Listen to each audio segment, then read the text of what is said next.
Hello students, सबको प्यार भरा नमस्कार।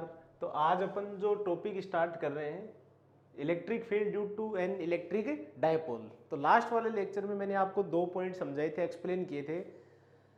एक तो था कूलम्ब्स लॉ पे बेस, एक था इलेक्ट्रिक फील्ड लाइंस EFL। आज अपन जो डिस्कस कर रहे हैं वो कर रहे हैं इलेक्ट्रिक डायपोल पे। तो सबसे पहले तो मैं आपको ये बताता हूँ कि इलेक्ट्रिक डायपोल में जो होते हैं, इलेक्ट्रिक डायपोल बोलते हैं system of 2 charges of equal magnitude और same magnitude and opposite nature. मतलब 2 चार्ज होने चाहिए, जैसे एक Q1 है एक Q2 है, बट इन दोनों के बीच में जो डिस्टेंस है वो फाइनाइट नेग्लिजिबल होनी चाहिए। मतलब 0 भी नहीं हो, ज़्यादा भी नहीं हो, बहुत कम। जैसे इन दोनों के बीच में डिस्टेंस सपोज आप L लेते हो, कोई 2L लेता है, कोई 2A लेता है, जो भी लेते हो। जैसे मान लीजिए आपने 2A ली, 2A 2L इसलिए लेते हैं कि अगर अपन को इसका हाफ करना हो तो इजी रहेगा, जैसे A हो जाएगा L हो जाएगा, इस टाइप से। बाकी इसका कोई और रीजन नहीं है। अब जो ये इलेक्ट्रिक डायपोल है, इनमें से एक चार्ज होगा वो पॉजिटिव, एक चार्ज होगा वो नेगेटिव। दोनों का मैग्नीट्यूड सेम, इट मीन्स ये भी और ये भी दोनों Q होने चाहिए। अब बन गए डायपोल। अब ये परफेक्ट डायपोल है। अब इस डाय मतलब दो पोल मतलब 2 चार्ज। अब मैं आपको बताने जा रहा हूं इसमें 3 पॉइंट, जिनमें से आपको 2 आते हैं, एक मैं आपको एक्सप्लेन करूंगा। Point number 1, axis of dipole. Axial line, axial line होती है जो दोनों को ज्वाइन कर रही है। जैसे ये जो लाइन है वो एक्सियल लाइन है, ये एक्सियल लाइन होगी इसकी। Number 2, equator. इसके परपेंडिकुलर जो लाइन है वो इक्वेटर है। ये 2 तो स्पेशल केस होते हैं, एक्सियल और इक्वेटर। नंबर 3 की अपन अगर बात करें, ये 2 आपने सबने पढ़े हैं।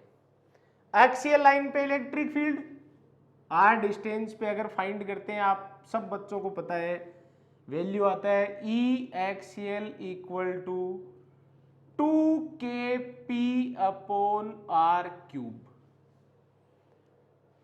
अगर इक्वेटर पे फाइंड करता है कोई बच्चा, जैसे यहां फाइंड करता है P पॉइंट लेके, और ये डिस्टेंस R है, तो इसका वैल्यू आता है E इक्वेटोरियल या equator equal to kp/r³। But अगर एक्सियल और इक्वेटर आपने पढ़ा है तो आपको ये भी पता है कि ये भी वेक्टर क्वांटिटी है, ये भी वेक्टर क्वांटिटी है। ऐसे ही ये भी वेक्टर है, ये भी वेक्टर है।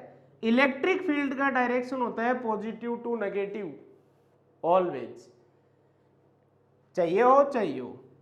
जैसे आपको इसको वेक्टर फॉर्म में रिप्रेजेंट करना है तो वेक्टर लगा दिया, इसको करना है तो इस पे वेक्टर लगा दिया। बट इधर P है वो भी वेक्टर है, और P का डायरेक्शन नॉर्मली होता है negative to positive. Dipole moment का direction negative to positive.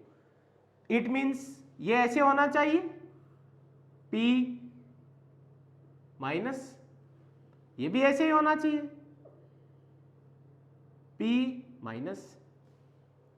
But अगर आपने एक्सियल लाइन पे पढ़ा हो तो जो वैल्यू आता है इलेक्ट्रिक फील्ड का, जैसे आप यहां टेस्ट चार्ज पुट करते हो +U0, तो ये वाला इसको रिपेल करता है, इस साइड होगा। ये वाला है वो इसको अट्रैक्ट करता है, जैसे एक E+ हो गया, एक E- हो गया। ठीक है। अब रिजल्टेंट इलेक्ट्रिक फील्ड जो अपन निकालते हैं वो ये आएगा, क्योंकि दोनों का डायरेक्शन अपोजिट है। ये पास है इसके, ये तो दूर रह गया, तो ये इलेक्ट्रिक फील्ड तो कम आएगा, ये ज्यादा आएगा स्ट्रेंथ। तो इसमें से इसको माइनस करोगे क्योंकि दोनों अपोजिट है, तो ये आंसर आया। जो आंसर आया वो किसका आया, वो इसका बचा, क्योंकि ये बड़ा था ये छोटा था, तो जो वैल्यू आया वो आया इसका। और ये किधर आया, इधर। और इधर कौन सा चार्ज है, माइनस, इधर प्लस। तो रिजल्टेंट जो आया एक्सियल लाइन पे वो आया है इस साइड। E एक्सियल जो आया था वो इसमें से इसको माइनस करने पर आया था। इसका मतलब ये जो वैल्यू है वो इसका बचा है। जैसे ये 4 है, ये 2 है, तो 2 आएगा। 2 किसका आया, इसका आया, और ये इधर ही तो है। और इधर से इधर जाओ, कौन सा चार्ज से कौन से चार्ज की तरफ जा रहे हो, माइनस से प्लस, तो इसमें प्लस ही रहेगा। ये बहुत इंपॉर्टेंट पॉइंट है कि इन दोनों का डायरेक्शन अपोजिट होने के बावजूद भी ये और यहाँ प्लस ही रहता है, क्योंकि ये पी एक्सियल लाइन पे जब अपन सोल्व करते हैं तो इसकी साइड आता है।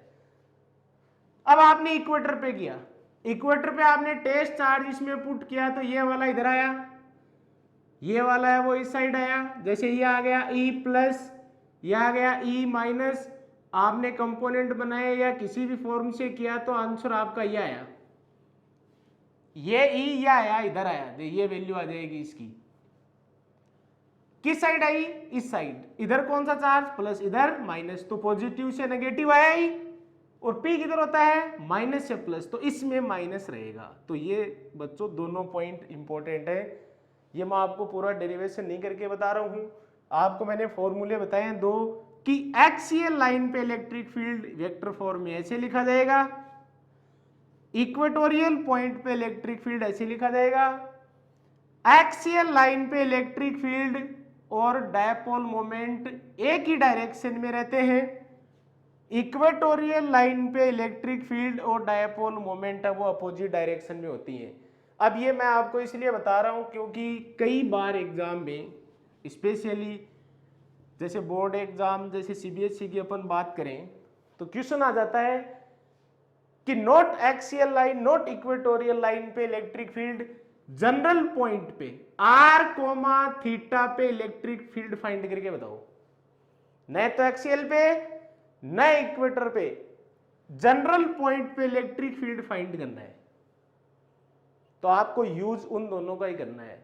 आपको ये तो याद रखनी पड़ेंगे कि ई एक्सियल इक्वल होता है 2kp अपॉन आर क्यूब के, ई इक्वेटर इक्वल होता है kp अपॉन आर क्यूब के, दोनों का रेशियो 2:1 होता है। दूसरी बात, ई एक्सियल और पी सेम डायरेक्शन में होते हैं, मतलब एक्सियल जब केस लेते हैं तो पी की डायरेक्शन में ई आएगा, इक्वेटर जब लोगे तो पी के अपोजिट डायरेक्शन में ई आएगा। तो ध्यान दो कि सपोज मान लीजिए ये एक डायपोल है, माइनस क्यू, ये प्लस क्यू, दोनों के बीच में गैप है वो 2a है, ये है इसका सेंटर पॉइंट O। तो डायपोल, सबसे पहले डायपोल का डायरेक्शन अपन शो करेंगे। इसमें डायपोल मोमेंट किस साइड होगा?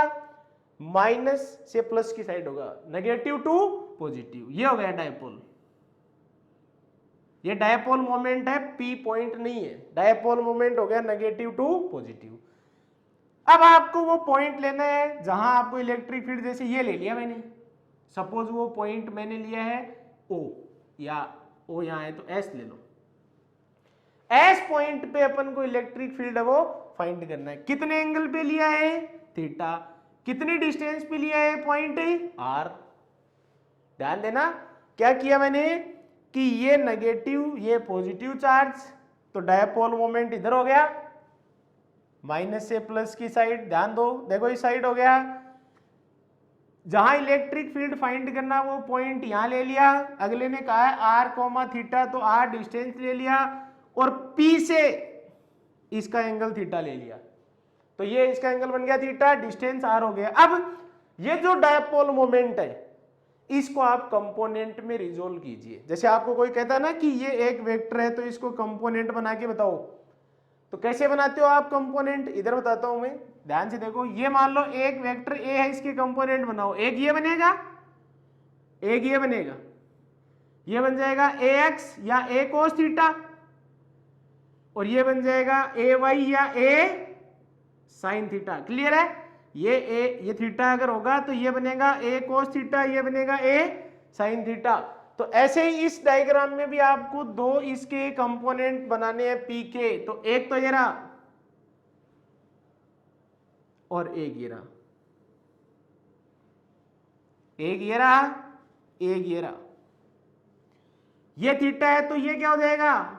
p cos theta, p cos theta. इसको आप कुछ भी कंसीडर कर लो, जैसे मैंने तो P1 किया है, ध्यान देना।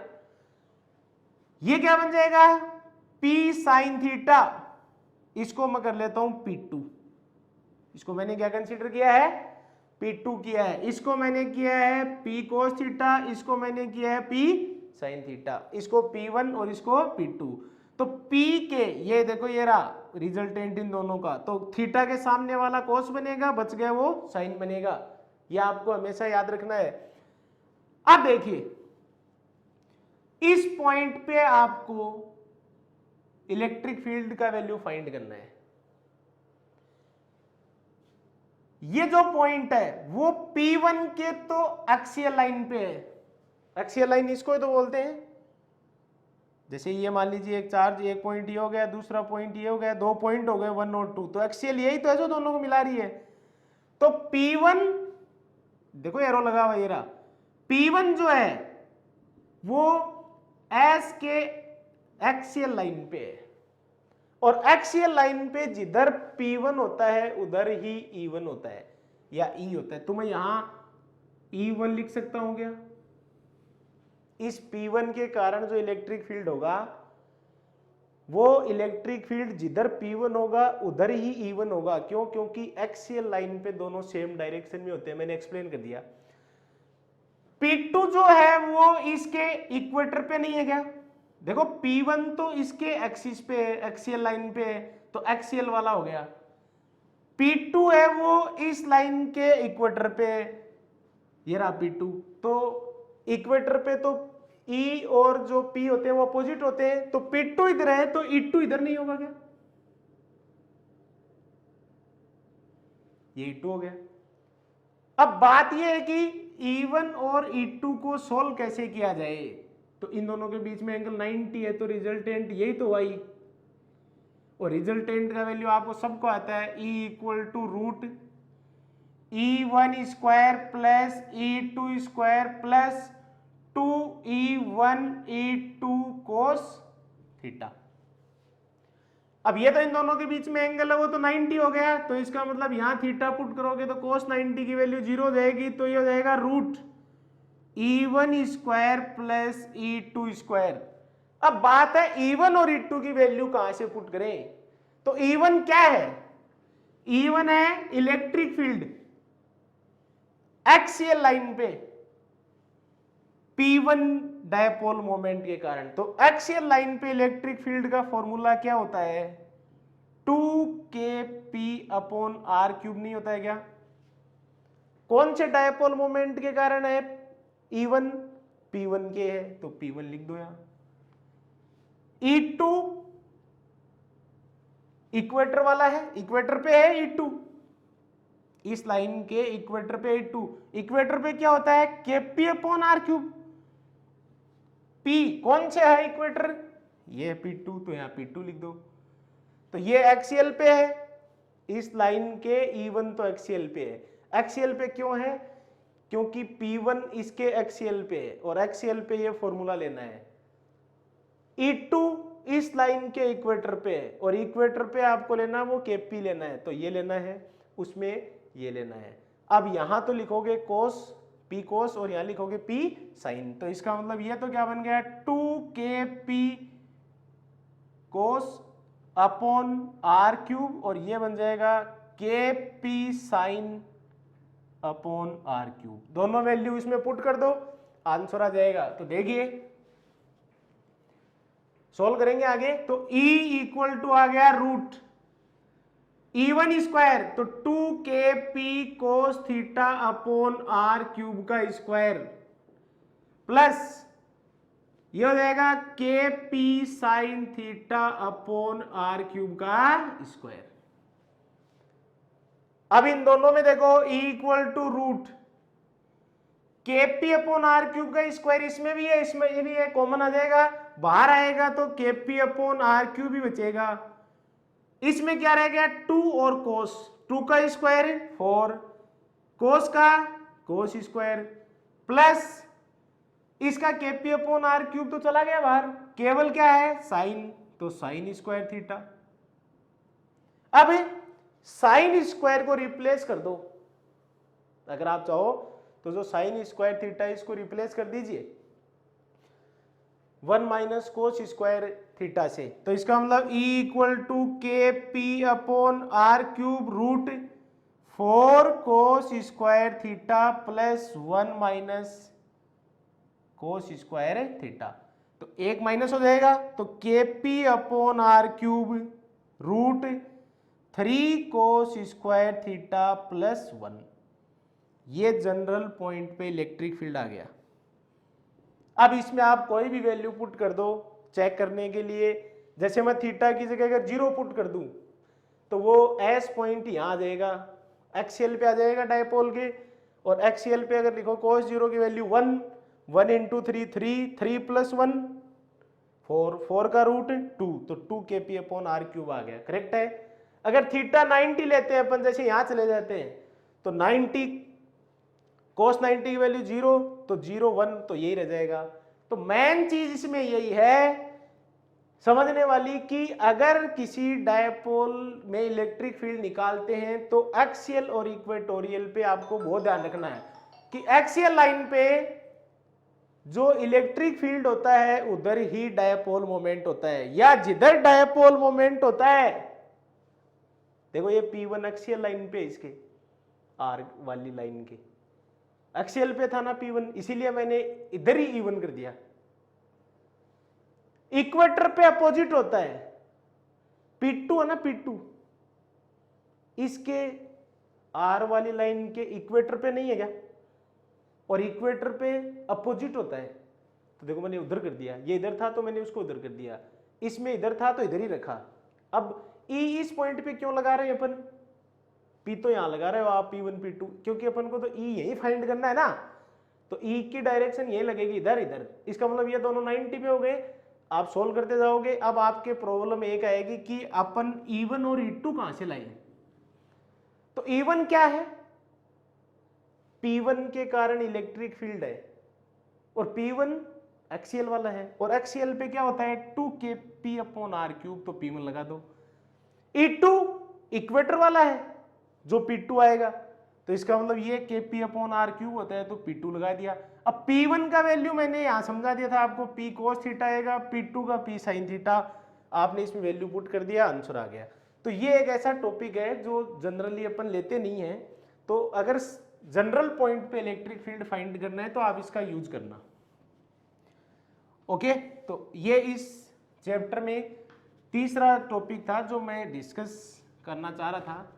अब लास्ट इस टॉपिक की अगर बात करेंगे अपन, तो अपन करेंगे टॉर्क से रिलेटेड, बस एक छोटा सा पॉइंट मैं आपको बताने जा रहा हूं, जो डायपोल मोमेंट को अगर यूनिफॉर्म इलेक्ट्रिक फील्ड में प्लेस किया जाए, जैसे देखो ये है, बहुत ही इंपॉर्टेंट टॉपिक है, कई बार इसका क्वेश्चन आता है, सीबीएसई में तो इस बार भी आया था। देखिए इलेक्ट्रिक फील्ड मतलब ये प्लस से सब माइनस की साइड जा रही है, ये कौन सा इलेक्ट्रिक फील्ड है, यूनिफॉर्म है। क्यों, क्योंकि लाइनों के बीच में गैप सेम है, डायरेक्शन सेम है, या आप लेंथ वगैरह देख रहे हो तो सेम है। अब ये डायपोल इसमें रखा है, कितने भी एंगल पे रख दीजिए, जैसे मान लीजिए आप थीटा एंगल पे रख दो, ये लो, ये कौन सा होगा डायपोल में, माइनस क्यू, ये क्या हो जाएगा प्लस क्यू। क्यों, क्योंकि डायपोल मोमेंट इधर रहना चाहिए और ई इधर, तभी तो ये थीटा बनेगा। अब ये इस पे फोर्स लगाएगा इस साइड, जैसे F1, ये इस पे फोर्स माइनस वाला इसको अट्रैक्ट करेगा इस साइड, F2। अब जितना F1 होगा उतना ही F2 होगा, F1 कितना होगा QE होगा, अगर मैग्नीट्यूड की बात करोगे तो ये भी कितना होगा QE होगा। क्यों, क्योंकि E equal to F by Q होता है। समझ आएगी बात, दोनों अपोजिट है, दोनों मैग्नीट्यूड में सेम है, कैंसिल हो गए, इसका मतलब F नेट 0 है, जैसे आपको सबको पता है। इसका मतलब क्या हुआ कि ट्रांसलेटरी मोशन नहीं होगा, न ये इधर जाएगा, न ये इधर जाएगा, न ऊपर जाएगा, न नीचे जाएगा। बट आपको पता है कि दोनों का लाइन ऑफ एक्शन डिफरेंट है, ऐसे कट नहीं हो रहा है, ऐसे होता तब तो टॉर्क भी नहीं होता, पर ये ऐसे रह गया, तो ये टॉर्क प्रोड्यूस करेगा। तो क्वेश्चन बन गया कि यूनिफॉर्म इलेक्ट्रिक फील्ड में फोर्स 0 होता है, ओनली टॉर्क होगा। अब बात यह है कि अगर ये नॉन यूनिफॉर्म इलेक्ट्रिक फील्ड में होता, नॉन यूनिफॉर्म, जैसे इस टाइप का इलेक्ट्रिक फील्ड हो, ठीक है, तो यहां इलेक्ट्रिक फील्ड E1 है, यहां अगर देखोगे E2 है, अगर आगे आप देखोगे E3 है। E1 सबसे ज्यादा है क्योंकि यहाँ डेंसिटी ज्यादा है लाइनों की, यहां फिर E2 है और सबसे कम E3 है। तो ऐसे में अगर कोई डायपोल रखा जाता है तो उस पे एफ नेट भी 0 नहीं होगा। इसका मतलब ट्रांसलेटरी मोशन होगा,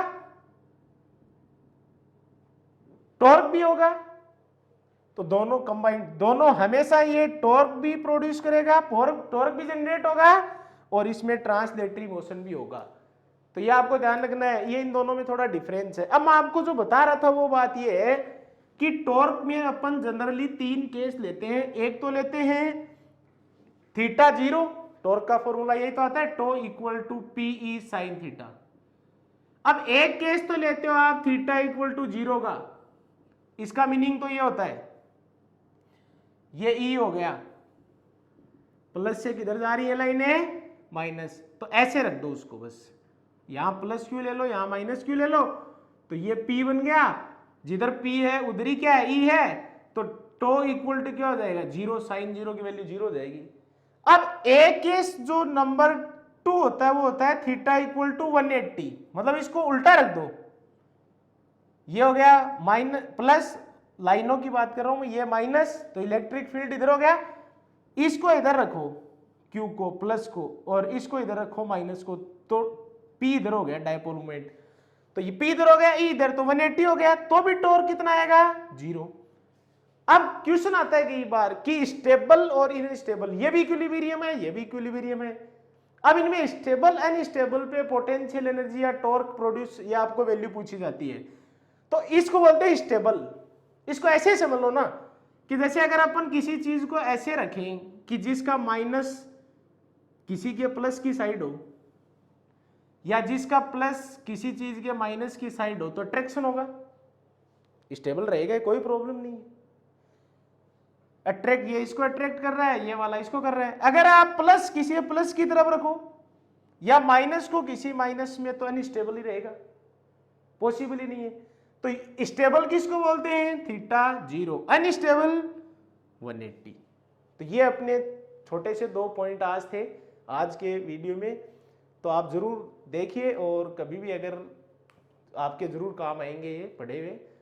तो चलो ठीक है, थैंक यू।